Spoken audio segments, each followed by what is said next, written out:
আমি ধন্যবাদ জানাচ্ছি। আমরা অনেক বিষয়ের উপর কিন্তু প্রতিনিয়ত বলে যাচ্ছি, রাজনীতির উপর আলোচনা করছি, বক্তব্য দিয়ে যাচ্ছে, আর আপনারাও কাভার করতে আছেন, লিখছেন, টেলিভিশন পাঠাচ্ছেন, কিন্তু মিডিয়ার উপর খুব একটা আলোচনা হচ্ছে। অথচ আপনারা বলছেন পিলার, চতুর্থ স্তম্ভ, মিডিয়া গণতন্ত্র ছাড়া একটা ছাড়া অন্যটা চলতে পারে না, কার্যকর হয় না। মিডিয়ার উপর আলোচনাটা খুবই গুরুত্বপূর্ণ।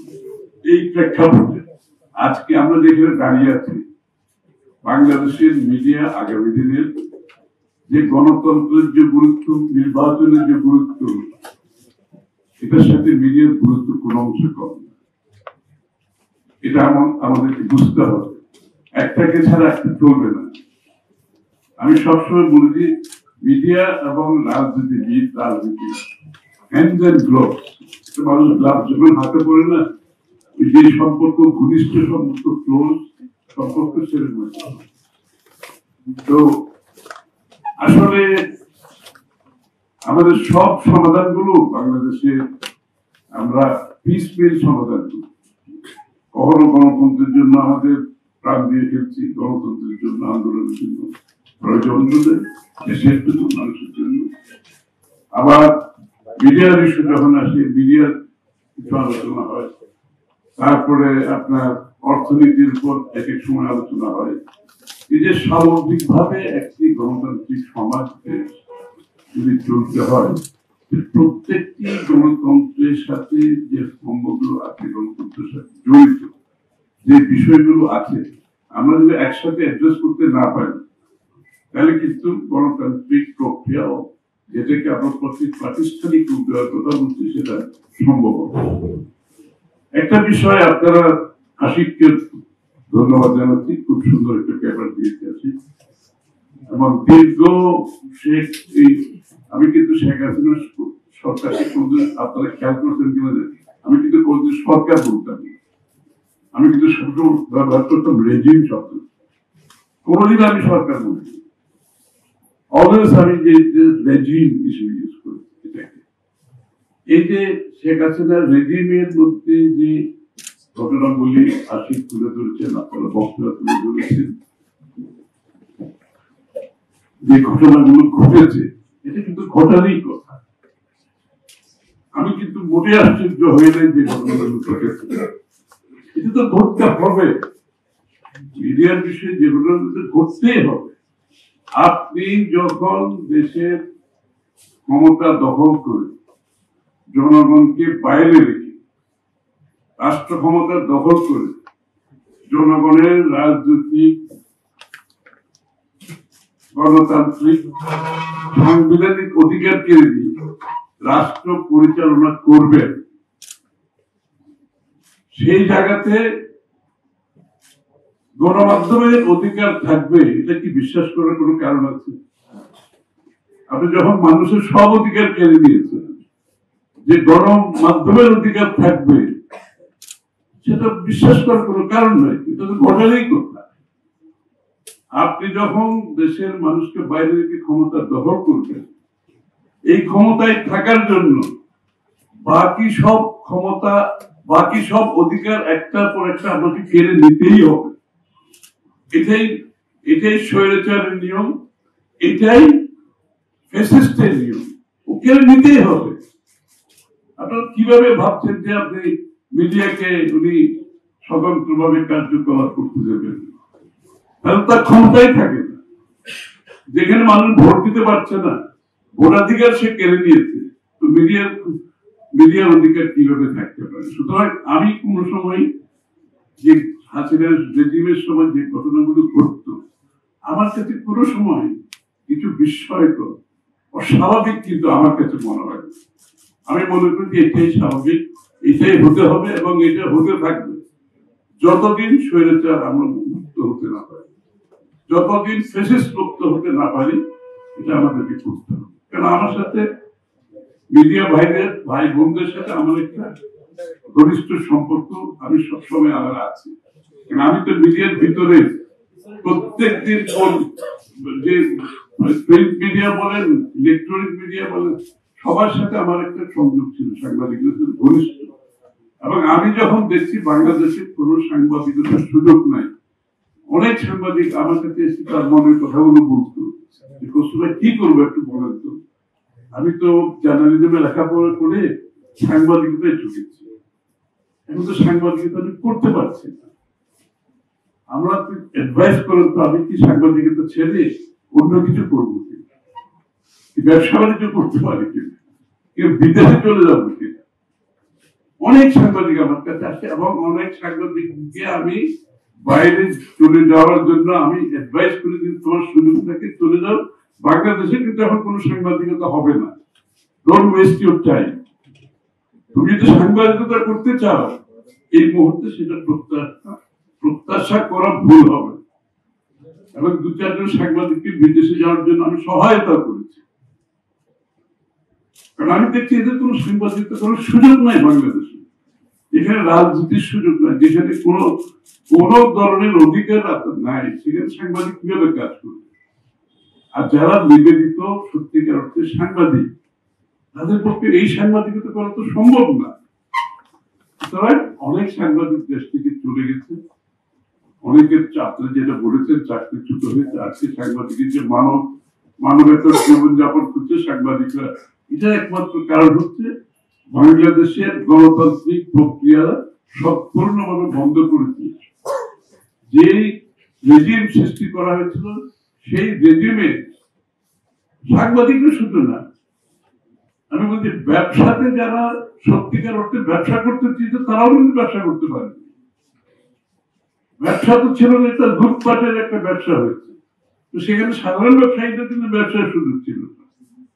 একইভাবে সাংবাদিকতার বেলায় কিন্তু তাই হয়েছে, যে আপনার সাংবাদিকতার কোনো অবস্থা নাই এখানে, আনলেস আপনি ওয়ান অফ দোজ, যে সাংবাদিকতার কথা আমরা এতক্ষণ ধরে বলছি, যে যারা সরকারের সুযোগ সুবিধা নিয়ে সাংবাদিকতা করে সরকারের কাজটাই করেছে, তাদের নির্দেশনায় কাজ করেছে। এই জন্য আমি কোনো সময় আশ্চর্য হইনি। যা হোক, আজকের প্রেক্ষাপটে আমাদের নতুন ভাবে চিন্তা করতে হবে। আমি একটা কথা প্রত্যেকদিন আমার বক্তৃতায় রিপিট করি, আমি জানি আমি রিপিট করে ইচ্ছা করি করি, সেটা হচ্ছে শেখ হাসিনা পালিয়ে যাওয়ার পরে বাংলাদেশের জনগণের মনোজগতে যে পরিবর্তন এসেছে, যে প্রত্যাশা জেগেছে, যে আকাঙ্ক্ষা জেগেছে, যে রাজনীতিবিদ এবং যে রাজনৈতিক দল সেটা বুঝতে পারবে না, ধারণ করতে পারবে না, বাংলাদেশের রাজনীতিতে আগামী দিনে তার জন্য কোনো জায়গা থাকবে না। এটা নতুন বাংলাদেশ এবং মানুষের আকাঙ্ক্ষা প্রত্যাশার জায়গাটা অন্য জায়গায় চলে গেছে।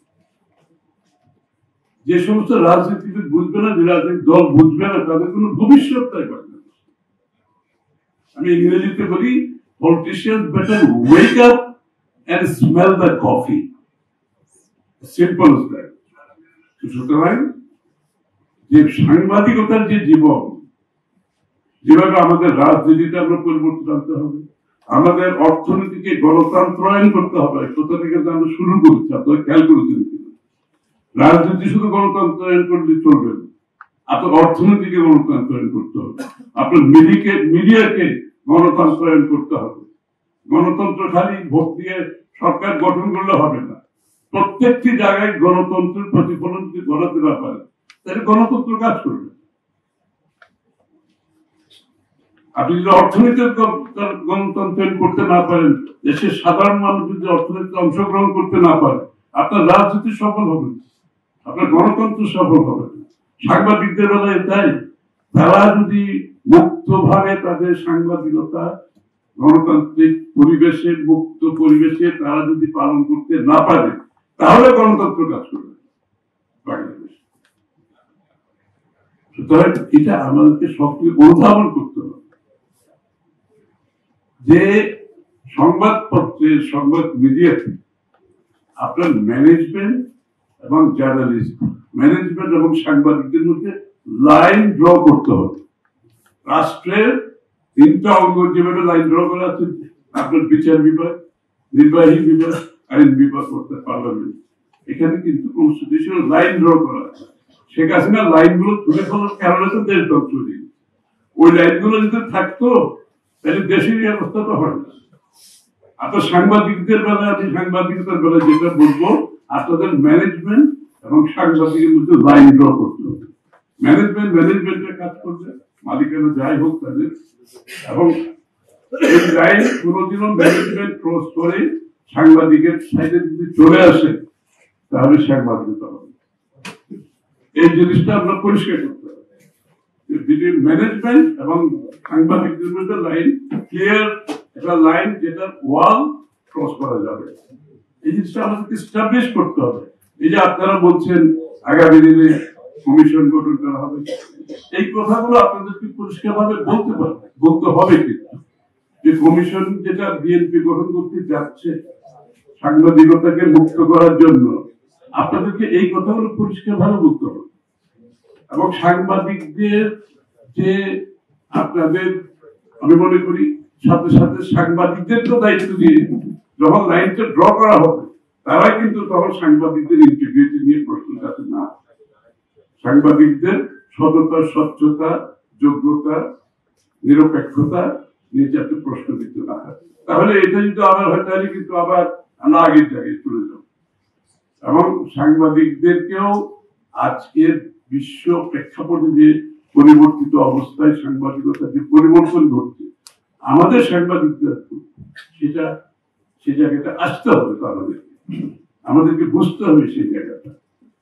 এবং রাজনীতিবিদ সাংবাদিকদের যে সম্পর্ক, যে সিভিল আর্মি যে সম্পর্কের যে কথা আমরা করি, রাজনীতিবিদ সাংবাদিকদের একটা সম্পর্ক আছে, কিন্তু এই সম্পর্কটা আমাদেরকে স্বচ্ছতার সাথে পালন করতে হবে। আমি তারেক রহমান সাহেবকে একটা বড় ক্রেডিট একটা কারণে দিই, উনি যদি সাংবাদিকদের মুক্ত কথা বলছেন, আগামী দিনে কমিশন হবে ইনশাআল্লাহ, আমরা মুক্ত সাংবাদিকতা চাচ্ছি, কিন্তু উনি একটা যেটা ডেমনস্ট্রেট করেছে, এই যে 5ই অগাস্টের পরে ওনার উপর একটা কার্টুন হয়েছিল, আপনারা দেখেছেন না? ওনাকে ইয়ে করে একটা কার্টুন করেছিল, মানে ওনাকে ব্যঙ্গ করে একটা কার্টুন করেছে। এটা নর্মাল একটা পলিটিশিয়ানের রিয়েকশন কি হয়, তার মনে একটা ক্ষোভ আসে, রাগ আসে, প্রতিবাদের একটা কথা আসে, মাথায় আসে। তারেক রহমান সাহেব কি করছে, উনি একটা পোস্ট দিয়েছেন যে এই জন্য তো আমরা এতদিন যুদ্ধ করেছি ফ্যাসিস্টের বিরুদ্ধে, এটা করতে পারার জন্য, এটা করতে পারার জন্য। This is a big message. এটা অনেক বড় একটা মেসেজ, একটা ছোট কথা কিন্তু, যে ওরা যে আমার ইয়েটা করেছে, আমার কার্টুনটা ব্যঙ্গ করেছে, আমাকে ব্যঙ্গকে কার্টুনটা ছাপিয়েছে, এইটার জন্য তো আমরা এতদিন যুদ্ধ করেছি, এটা যাতে করতে পারে সাংবাদিক মুক্ত ভাবে করতে পারে। এটা বড় স্ট্রং একটা মেসেজ। আমি এই জন্য আমরা অত্যন্ত, আমার মধ্যে আশ্বাস সঞ্চার হয়েছে যে আমাদের নেতৃত্বের মধ্যে যখন এই ধরনের একটা বড় ধরনের পরিবর্তনের একটা চিন্তা আসে, তখন আমরা সবাই আশাবাদী হই। আমি এই জন্য মনে করি আগামী দিনের বাংলাদেশে আপনারা সাংবাদিকরা এগিয়ে আসুন, রাজনীতিবিদ সাংবাদিক সংলাপ, ডায়ালগ, ইন্টারেকশন, এনগেজমেন্ট অত্যন্ত গুরুত্বপূর্ণ। এটা কিন্তু কোনো সময় ছিল না, যে বিগত 15 বছর একেবারেই ছিল না, যে নির্দেশিত ভাবে সাংবাদিকতা হয়েছে, যে এনগেজমেন্ট কিছু নাই, ইন্টারেকশনের কিছু নাই, এখানে বোঝাপড়ার কিছু নাই। কিন্তু এটা তো আমাদেরকে করতে হবে, এই কালচারটা আমাদেরকে আনতে হবে। সাংবাদিকদের নিজস্ব ব্যক্তিগত মতামত থাকবে, আদর্শ থাকবে, কিন্তু সাংবাদিকতাই সেটা প্রতিফলিত হওয়া উচিত। তার কার্যক্রমের মধ্যে সেটা তার কার্যক্রমের মধ্যে একটা অবজেক্টিভিটি থাকবে। তো এইটাই আমার মনে হয় আমরা একটা বড় ক্রস রোডে আছি বাংলাদেশ। আমি যেটা বলেছি যে মানুষের মনোজগতে যে পরিবর্তন, যে প্রত্যাশা আকাঙ্ক্ষা দেখেছে, এটার প্রতিফলন আমাদেরকে ঘটাতে হবে। বক্তৃতা দিলে বক্তৃতার মাধ্যমে বলতে হবে, ঘটাতে হবে। তাহলে আজকে সবাই মিলে আমি মনে করি আগামী দিনে বাংলাদেশের মুক্ত সাংবাদিকতা এবং সাংবাদিকদের তো জীবন যাপনের একটা স্ট্যান্ডার্ড থাকতে হবে। তাদেরকেও যে একটা শ্রেণী খুব বেশি ধনী হয়ে গিয়েছিল বাংলাদেশে, একটা শ্রেণী একেবারে বাংলাদেশের সমস্ত সম্পদ পুঞ্জীভূত হয়েছে একটা শ্রেণীর।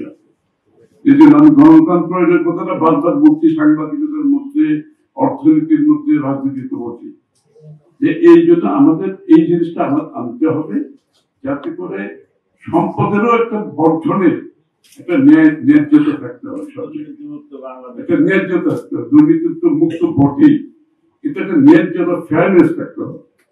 এটা আমাদেরকে ইনশাআল্লাহ আগামী দিনে আমি মনে করি আজকে আমরা সবাই যেভাবে অনুধাবন করছি, যেভাবে ধারণ করছি, আমি মনে করি বিএনপি এটাকে ধারণ করছে। আমি এটা নিশ্চিতভাবে আপনাদের বলতে পারি, বিএনপি এটা ধারণ করছে, জনাব তারেক রহমান সাহেব ধারণ করছে।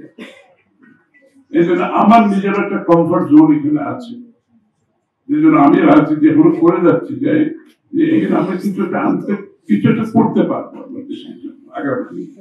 তো সবাই মিলে করতে হবে, বিএনপি দল হিসেবে একা করতে, আপনাদের সহযোগিতা। সবাইকে ধন্যবাদ।